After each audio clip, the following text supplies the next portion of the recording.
Halo guys, kembali lagi bersama dengan gua Yedija di channel Anici Creative Media. Gua adalah seorang komersial fotografer khususnya di portrait, tapi gua menjelajahi banyak sekali genre fotografi untuk bisa terus belajar mendapatkan banyak pengalaman di fotografi. Pada video kali ini gua akan sharing ke kalian tentang pengalaman yang gua dapat sebagai stage photographer atau fotografer panggung dalam bahasa Indonesia. Dan mungkin bisa salah atau mungkin kalian mau menambahkan, karena gue sendiri juga masih berproses, gue masih belajar. Gue akan bagikan ada 5 tips singkat di sini untuk kalian yang mau memulai sebagai stage photographer atau kalian memang fotografer yang mendapatkan jobs untuk foto panggung tapi kalian bingung apa aja yang harus dipersiapkan. Langsung kita mulai.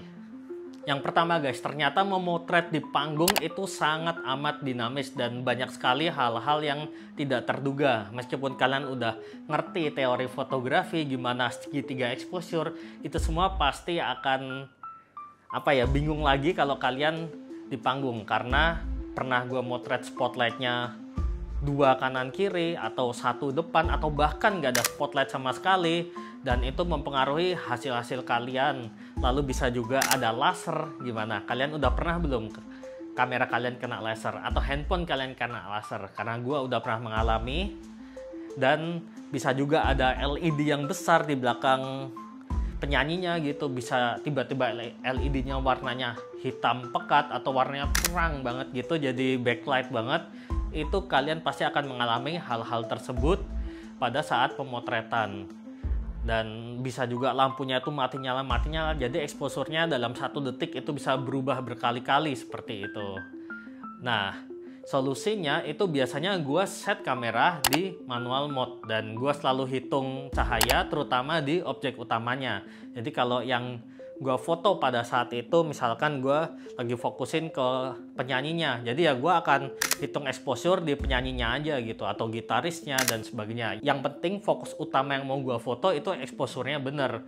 Perkara nanti tiba-tiba gitarisnya kesorot spotlight terang banget, ya itu resiko. Tapi ya kita juga harus dituntut buat mengikuti lighting yang ada di sana. Misalkan nih, kalau spotlightnya tiba-tiba lagi nyorot ke penyanyi, terus kita motret gitaris, ya itu kurang wise menurut gua, karena pasti gitarisnya gelap, penyanyinya terang, dan sebaliknya. Jadi quick decision itu sangat diperlukan dalam kalian memotret sebuah panggung. Lalu untuk setting white balance-nya, biasanya itu gua arahin ke auto aja. Bisa aja gua main manual, tapi terlalu riskan karena lampu LED itu kan cahayanya temperaturnya kadang beda-beda, kadang kuning banget, kadang biru banget. Biasanya sih gue mempercayakan itu ke kamera aja buat mengaturnya, jadi gue nggak perlu pusingin ke sana sehingga gue bisa fokus ke momen yang diambilnya. Terus untuk redundancy-nya itu gue juga menggunakan RAW plus JPEG. Kenapa? Gue percaya nih pasti kalian juga banyak yang nggak setuju menggunakan RAW karena itu memakan banyak memori, karena foto panggung itu biasanya fotonya banyak sekali karena kita bermain dengan burst di sana. Tapi ya menurut gue untuk kenyamanan gue sendiri dalam memotret itu ya gue siapin memory card yang besar, dan ya karena RAW juga butuh processing yang besar, jadi sebenarnya gue sendiri itu mengolah file JPEG-nya, tapi RAW-nya itu gue pakai buat jaga-jaga aja. Misalkan nih ada momen yang bagus tapi ternyata gue terlalu terang atau terlalu gelap, itu gue berharap masih bisa diselamatin kalau gue pegang file RAW tersebut. Gue bisa ngubah white balance-nya, save ke biru atau ke kuning dan sebagainya. Dan jangan lupa kalian juga harus ambil burst. Mungkin nggak usah sampai yang 10 frame per second atau 20, itu terlalu lebay. Mungkin menurut gue 2-3 frame per second itu udah cukup, karena ya mungkin yang kalian foto itu tiba-tiba merem atau pas jekrek itu tiba-tiba lightingnya lagi mati dan sebagainya, ya itu buat alternatif aja. Kalau gue biasanya satu momen itu gue foto 2-3 maksimal 4 kali, karena kalau terlalu banyak gue sendiri yang kesulitan buat memilih foto waktu saat editing. Terus yang kedua, momen itu bisa terjadi sangat cepat guys. Jadi kalau dibanding kalian nih menggunakan lensa fix, gua itu sangat menyarankan kalian menggunakan lensa zoom. Lensa apa aja lah, mau brand apa aja, meskipun tergantung kebutuhan, tapi yang kalian harus punya menurut gua itu ini Nikon lensa 1635. Ini penting banget buat pemotretan panggung menurut gua dibanding 2470. Kalau kalian punya 2470, ini full frame equivalent ya. Itu nggak apa-apa satu lensa aja, tapi kalau kalian lebih baik menurut gua kalian punya lensa yang lebih wide yaitu 1635 seperti ini. Dan kalau kalian bisa, kalian mungkin sewa atau kalian beli satu lagi itu lensa tele 70-200. Itu menurut gua sangat penting dalam pemotretan stage. Jadi kalau gua biasanya pakai satu kamera aja, gue mungkin pakai 2470 dan 70-200 ini atau 1635 ini di tas. Tapi kalau gue pakai dua kamera, itu biasanya kamera pertama gue pakai 1635 itu buat momen-momen yang kayak tiba-tiba mereka berjajar, dan kadang motret stage itu kan sempit kan. Kadang mereka tiba-tiba turun panggung, kita nggak tahu gitu, butuh lensa wide. Itu 1635 sangat penting. Dan 70-200 ini untuk candid dan ngambil momen-momen yang kalian nggak bisa ambil dari dekat. Apalagi kalau panggungnya itu jauh banget seperti itu. 70-200 menurut gua sangat penting disandingkan dengan lensa 1635. Dan satu lagi, jangan kalian bawa barang itu banyak-banyak guys, karena akan berat banget. Jadi gua sarankan kalau kalian mungkin bawa tas kamera, itu mending kalian taruh aja di FOH. Kalian bisa tanya ke mereka FOH-nya di mana, tapi pastiin barangnya itu aman, karena kita nggak tahu, banyak sekali kan kasus pencurian barang seperti itu, atau kita bisa nitip ke panitia di ruangan yang dikunci. Tapi setidaknya gue yakin kalian nggak akan pernah punya waktu buat mengganti gear atau lensa, karena yaitu kalian itu kan ngejar momen kan, jadi setiap detiknya itu sangat berharga. Jadi gue saranin mungkin ya kalian pakai dua kamera aja lah gitu. Dan mungkin kalian bisa ngantongin memory card kalau kira-kira kurang, dan beberapa mungkin satu atau dua spare baterai, itu akan lebih aman. Lalu yang ketiga, momen-momen yang bagus itu terkadang malah terjadi setelah mereka klimaks dalam menyanyikan sebuah lagu. Jadi kalian itu harus tetap siaga dan jangan pernah lengah. Karena gue pernah tuh kayak misalkan gue motret setelah mereka selesai nyanyi, ternyata mereka langsung meet and greet. Jadi kayak dibawa sama panitianya langsung menuju ke backstage, dan itu gue miss momen sama sekali. Gue menyesal karena ya itu kayak waktu itu gue motret kayak K-pop, dan itu langka banget gue bisa memotret backstage-nya mereka gitu, tapi gue nggak dapet, dan ya gue udah nggak bisa dapet akses lagi gitu. Karena waktu gue selesai motret, gue review dulu ya. Gue review itu mungkin cuma 5 detik, tapi 5 detik itu udah hilang momennya, dan ya gue nggak dapet fotonya. Tapi ya untungnya nggak sampai dimarahin pemberi kerja, klien dan sebagainya sih, seperti itu. Atau pernah juga mereka setelah selesai nyanyi, tiba-tiba mereka itu ambil HP gitu, terus langsung motret-motret kita. Gue juga dipotret oleh penyanyinya dari panggung dan sebagainya. Nah itu kalian jangan hilang fokus, dan kalian harus tetap mencari momen-momen yang penting tersebut. Dan kalian juga harus ingat, momen yang diambil itu nggak cuman panggungnya, nggak cuman artisnya aja, tapi mungkin harus ambil momen dari pesertanya, ada wide, ada medium shot, ada close up. Jadi foto itu harus lengkap gitu. Terus yang keempat, yaitu biasakan buat tanya ke pemberi kerja poin mana yang penting untuk didokumentasikan, karena itu akan menentukan shortlist kita seharian tersebut untuk memotret apa aja yang harus kita foto gitu.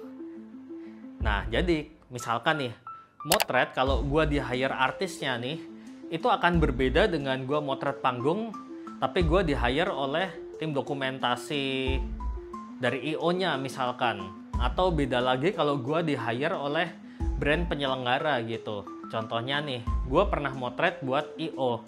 Nah itu shortlistnya bahkan dia bilang nih setiap desain itu harus difoto. Jadi misalkan di luar nih ada stage, ada umbul-umbul kecil, ada signage toilet di sebelah kanan, musola di sebelah kiri, lalu ada apa? Cuman signage kecil yang ada desainnya itu harus difoto karena itu untuk keperluan IO. Ya gue mengerti juga sih, misalkan suatu saat ditanyain fasilitas apa dari IO-nya tersebut yang diberikan buat artisnya atau di venue tersebut. Nah itu mereka ada toilet portable, ada musola, ada apapun dan sebagainya. Nah, itu sangat penting karena takutnya kalau miss itu nanti kalian juga jadi jelek reputasinya. Beda waktu gue di hire oleh artisnya langsung. Nah, itu gue memotret backstage itu penting. Dan ya itu pentingnya kalian harus berkomunikasi. Dan dulu kalau kalian lihat di video-video sebelumnya, gue bercerita pengalaman pertama memotret panggung itu hal yang miss dari step pekerjaan gue. Lalu pernah juga gue motret buat agency sebagai media. Di sana gue cukup dapat foto press conference-nya aja tuh udah cukup sebenarnya. Mungkin gue perlu submit ke dia 10-20 foto, itu sebenarnya udah cukup, nggak perlu sampai foto panggung. Ya kalau dapat 1-2 foto oke lah bonus, tapi 1-2 foto pun cukup gitu. Pernah juga gue motret buat brand. Nah, di sana yang lebih ditekanin waktu gue motret buat brand itu ya, misalkan nih dia lagi pakai brand sepatu X gitu. Nah, gue harus foto full body atau gue foto close up artisnya pakai sepatu itu kelihatan seperti itu. Atau misalkan untuk bootnya sendiri, misalkan brand X itu buka boot di depannya panggung atau di tenan-tenannya, itu gue harus fokus potretin ke sana. Dan gue nggak perlu, mungkin kayak tadi kalau IO ada desain-desain apa, itu mungkin gue nggak perlu di sana sampai sana. Jadi itu penting banget sih, kalian harus tanya dulu shortlistnya apa. Terus yang terakhir, yang kelima, yaitu kalian harus makan dan minum yang cukup sebelum masuk ke stage. Karena kondisi di dalam stage itu udah pasti gue yakin chaos, apalagi kalau konser-konser yang gede gitu. Dan banyak sekali protokoler di sana. Banyak VIP, protokoler VIP itu kan banyak tuh, ada ajudan-ajudan tuh pasti ada.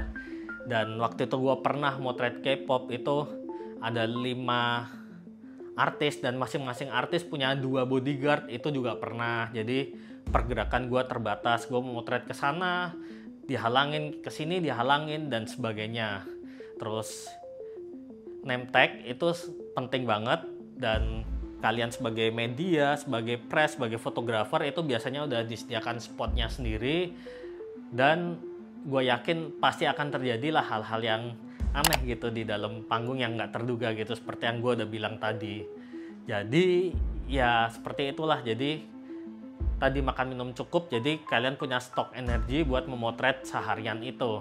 Karena apalagi kalau venue-nya besar tuh, gue pernah motret kayak di ICE gitu, jadi gue harus panggung dari kiri ke kanan ke bawah, gue harus naik ke atas turun lagi. Sebentar lagi lagu kelar, gue harus naik ke atas lagi buat motret, mau ada kembang api apa dan sebagainya. Itu banyak sekali yang tenaga yang harus kalian keluarin buat memotret panggung. Jadi pastiin lah itu makan minum cukup. Atau kalau kalian bawa tas, mungkin kalian bisa bawa snack bar seperti itu buat, atau permen lah gitu, yang makannya gampang-gampang aja. Itu sangat membantu kok, gue yakin.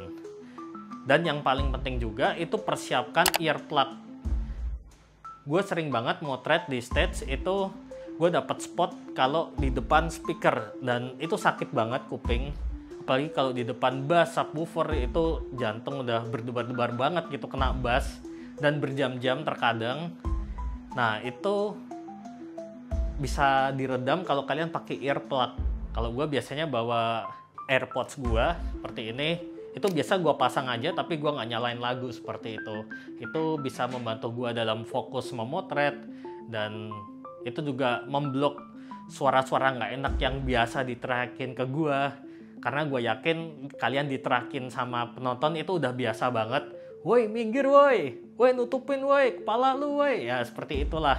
Tapi ya kalian juga harus ngertilah, aware dengan sekitar, karena ya kalian dibayar, mereka juga membayar, mereka pantas untuk mendapatkan pengalaman terbaik melihat konser tersebut gitu. Jadi kalian juga jangan menghalangi mereka, justru kalian harus menyesuaikan dengan mereka. Makanya kalau motret tuh gue kadang sampai tunduk-tunduk, jongkok di bawah, itu karena ya supaya gue nggak mengganggu mereka. Kalaupun gue harus berdiri ya mungkin sebentar aja langsung gue pindah tempat seperti itu. Nah, udah panjang banget nih videonya. Itu tadi adalah 5 tips singkat. Jadi kalau kalian misalkan ada yang mau nambahin atau kalian mau cerita tentang pengalaman kalian memotret panggung pertama kali, atau mau nambah-nambahin tips apa yang penting, itu kalian bisa tulis di kolom komentar. Congrats buat yang udah nonton sampai akhir di sini. Kalian keren, kalian mau belajar, dan kita ketemu di video-video selanjutnya. Thank you, bye.